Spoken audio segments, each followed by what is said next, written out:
Welcome to the Don't Suck at Sales podcast, and I'm your host, John Ziller. And I'm your host, Miranda Martin, and this is not your average sales podcast.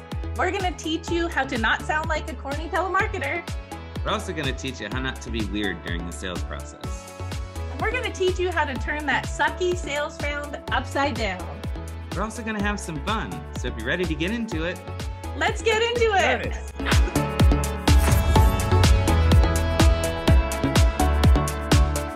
Miranda Martin, our very first podcast. Buddy, this has been a long time coming. I am so excited about this.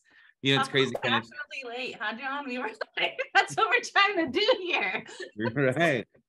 Right. You know, it's crazy, right? Thinking about all those calls that we did, back in, what was it, like kind of 2017, 2018, 2016, even just, it was nonstop for a couple of years straight where it was like, why didn't we record those? Because I still have people that come up to me today, when we're at certain events, they're like, I listened to such and such way back when. And, I'm like, gosh, 7 years later, that's still a thing. And so, let's just kind of get into it. My name is John Ziller. This is the hard part, right? Our kind of producer, Mer, told us to kind of tell a little bit of a background about ourselves. And you never want to seem like it's bragging, but kind of jumped into the sales role or sales world, if you will, when I was 18 years old. Jumped right into Kirby vacuum cleaners. I was selling Kirby vacuum cleaners for a couple of years.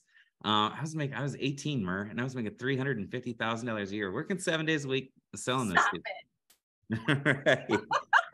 And then, and then I had a really cool offer. A guy came to me and he was like, "Hey," I went into his house. It's actually a really, really kind of cool story, but I went into his house, whatever. But anyway, went into his house and his spouse wasn't there. And so that was a rule number one, back then, is make sure that the husband and wife are both there. And I broke that cardinal rule, but then the guy ended up offering me a job and to come to work for him. And so it was like half the hours. Anyway, and so did that. I went on to be the number one, we called them marketing directors there. I was the number one marketing director out of, I don't know, thousands and thousands and thousands of agents all across the country. And I was always kind of in the top, top one, top two, top three, until we decided to go ahead and open up a business. And then we opened one in Naperville, Illinois, opened up another one in Jacksonville, Florida, and then opened up another location in Chattanooga, Tennessee, the old Chattahoochee. But did that for a couple of years. I don't know. That was like a majority of my life, Mer. And then got into the insurance space, which I'd have never thought. I remember getting a call from, the guy that invited me.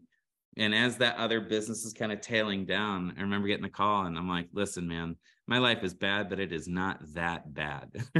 Right? And I thank God every day that I jumped into the insurance space. And man, it's been so cool. It's been so great. But, what I found is all the stuff that I learned early in my career, it has kind of carried me through every single sales that I have done. And again, I got number one writing agent in the entire company out of, again, thousands of agents, got rookie of the year with that.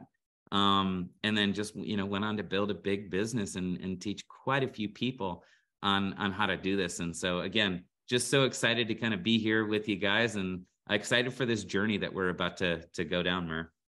And I know we just did our awards like a few weeks ago, and I think your agency is at like $23 million so far. Like, I was like, whoa. So congratulations. I know, I haven't seen those numbers before. Yeah, it's really cool. Really, really cool. Nice. Yeah, and that's actually my story is completely different. Miranda Martin, nice to meet you guys.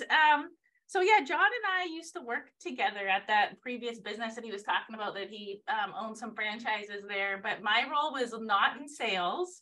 My role was I was on the phones in the beginning, working trade shows, and then at the very end, like my mastery was on the telephone side. We generate leads, we do direct mail. I was like the behind the scenes person. And I loved building teams. I loved working with people, but selling was like the last thing I thought I would ever do. So when that career came to an end, we had 7 stores at the time, and I was running the marketing with some business partners of 7 locations.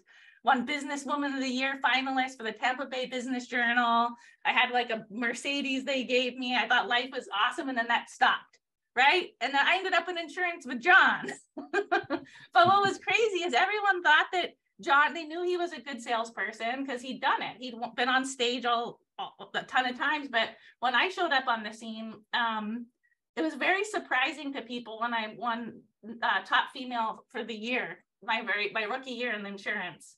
I was number 3 for the year. John was number 1 that year, but I was 3. Okay, as a single mom.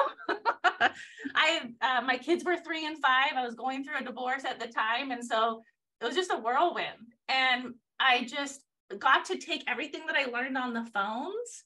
And guess what? When I started applying it to sales, it's like the same thing, but we were just using it in sales. So what's really neat about John and I is like, he brings the selling aspect and I bring structure and the phone side, and like together, it's just like kind of like a masterpiece of awesomeness. Right. So yeah, we used to do a call, him and I, like you said, almost 7 years ago, for, I don't know, 400 or 500 people once a week, a couple times a week sometimes. And I remember the explosive growth. I actually had a gentleman that was recognized as the Golden Pen Award winner said, I learned how to do the phones because of your training back then. And I was like, yay, it still works. Yeah. Yeah, no, you're spot on. And that's why I thought, like, back then it was just this perfect pairing, right? This perfect kind of partnership, because yes, amazing on the phones, number 1, but just even kind of on the sales side of it, the structure that you bring to the table, but the simplistic nature of it too, right? Because there will be times where my brain will go in that kind of like complicated, convoluted, like 4th and 5th level. And it's like, John, I'm not ready for that yet. let's kind of go here and keep it super simple and transferable. And you really brought that to the table. And what was crazy, I think that year you did over $600,000 of annualized premium. And I know if you're not in insurance, that probably doesn't mean anything, but it's a lot. Probably 600 people you helped that year, if I'm breaking it down into layman's terms. Mine was like 425 as a rookie my first year, and that was your first year in insurance. So what's really cool was the stuff that we learned, I guess since we were babies in our last company. Yeah. Is transferable to any industry. Like I've written a book about how to now train salespeople. I know I had the great Jeffrey Gittimer help me with my forward of my book, and he said in here, he's talking about the Miranda rights, and he says there's like all these rights in here, and he's like, if you don't put that in your book, I'm going to change my name to Miranda and put it in my book.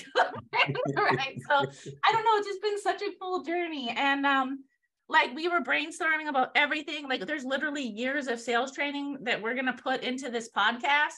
But before we used to do it, it was like long calls. These are going to be what, like 10, 15, maybe 20-minute like snippets on how to bring the best of the best forward. And it's not going to be the stuff that you've heard on all those other podcasts, right, John? That was our commitment. It's going to be Yeah, we definitely do. We want to just give you a different experience, right? And like we've read a lot of books, and then we've kind of conformed to a lot of our own stuff. And this is going to be transferable, not just if you're in insurance, just like she said. Like we were, marketing directors, and like there was like this hardcore kind of one call, one close deal that we had to do from that perspective. All the way to, just everything in between. So yeah, I'm excited. Let's kind of give them a little tidbit on kind of some of the stuff that we're going to cover, so they can get excited to kind of follow us and make sure that, they're hitting, I think, the little like button and all that good stuff. Subscribe, I think it's called. Yeah, right. Yeah, subscribe, hit like, all that good stuff to make sure that as, our podcasts come out, that you can be alerted to ensure that you're kind of catching up on the content with us. I remember we're looking, okay, there's so many things that we could cover, but we were like, what is different? Because we don't want to just give you the normal stuff, right? So like, what is different? And I know, John, training on the phones for literally like my whole, ever since I was born, basically, there's really like 3 things that happen on a phone call, but we're going to focus, I know, on one of our first podcasts on the top 2 things that catch clients off guard so that we can keep them on the phone, not sound like a telemarketer. Like there's some really fun things that sometimes we just don't think about that are really simple to do. So I know I'm excited to dive into that, like right out of the gate, on how to get people to stay on the phone and want to talk to you instead of like try to hang up on you. Yeah, that, and like there's so many good things, that like that we're gonna tap into and talk about, explaining price with a purpose, because people just don't understand that, like, in the absence of value, that price doesn't matter. And so we're gonna get really into a lot of these purposes, and how we properly present money, and again, it doesn't matter whether it's in insurance. These things are going to be so transferable.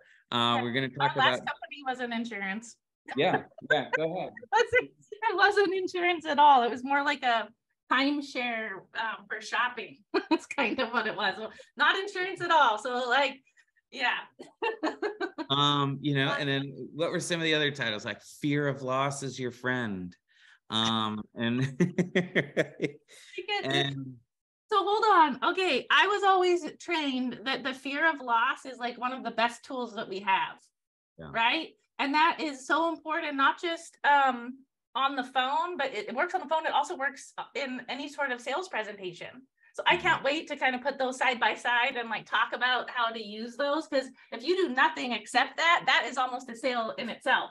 It's just keeping people in qualifying mode. I think I was telling you that I spent $100 on a snow globe last week up in Asheville because the lady told me it was the last one.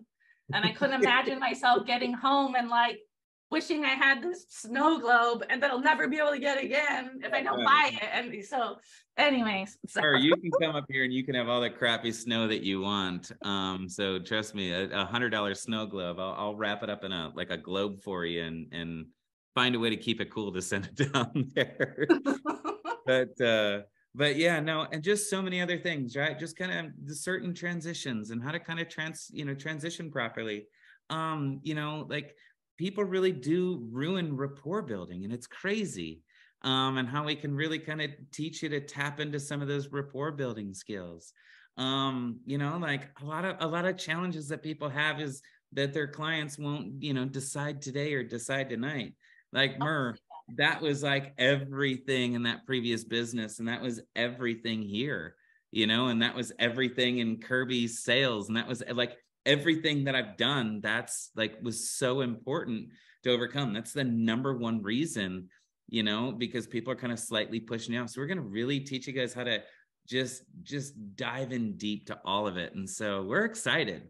We're excited to bring, just both of our approaches, both of our experience, both of our backgrounds, and really kind of put our spin on it. And we just can't wait to hear the feedback and can't wait to get you guys going with this stuff. I know that one of the things that I hear a lot of is like, no one's answering the phone.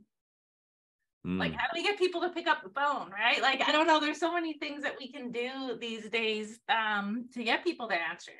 And I'm not going to give it all away here, but the outline we have put together, just even over the foreseeable future, is so exciting. We will be taking requests, okay? That if you do want us to cover something, we can't guarantee we'll pick it, but you can request it. We'll make sure we have a little form here on the page for you to do that. Yeah, we'll get that going. So again, welcome to each and every one of you, and we're so excited. And Mer, what are we gonna do? We're gonna teach them so they too don't have to suck at sales.